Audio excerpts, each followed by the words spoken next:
Kenya, I just want to let you know that in terms of Kenya's economic program, the program that has been running with the IMF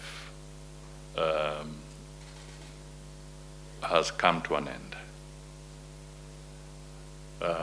And as we all know, engagement with the IMF and the World Bank is usually extremely essential because around that program, so many other bilateral and multilateral support or collaborative programs are involved. So I want to be able to say that as it came to an end, without going into details of numbers and what it means, I just want to say that the government of Kenya has now resolved that starting the spring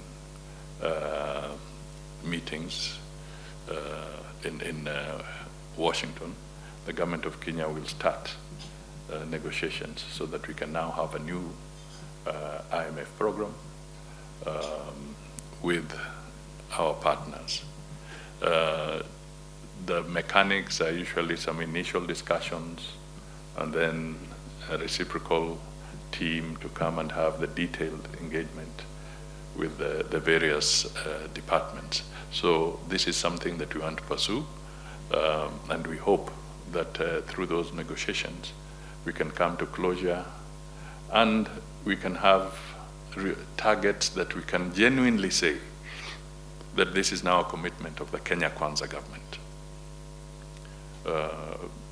Because what Kenya has been riding on is a negotiated program that was from the previous government.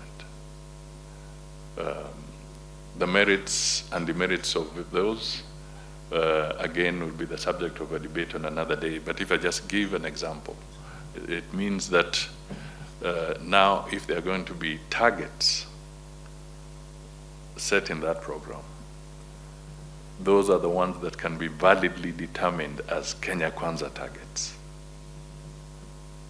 Because some of the negotiated aspects, whether it was the tax, the debt ceilings, and so forth, were negotiated in the context of the previous program, which is now come to an end, and therefore we now have to engage afresh. And this may also call for some realignment as we go along with our development partners in some of the sectors that you are involved in.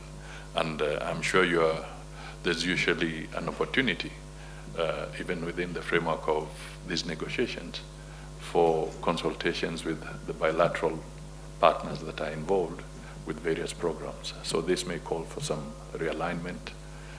We may have an opportunity during this period to look at projects where resources were earmarked, but maybe there was no drawdown, or we were unable there was no perhaps capacity to actually commit the resources and utilize them.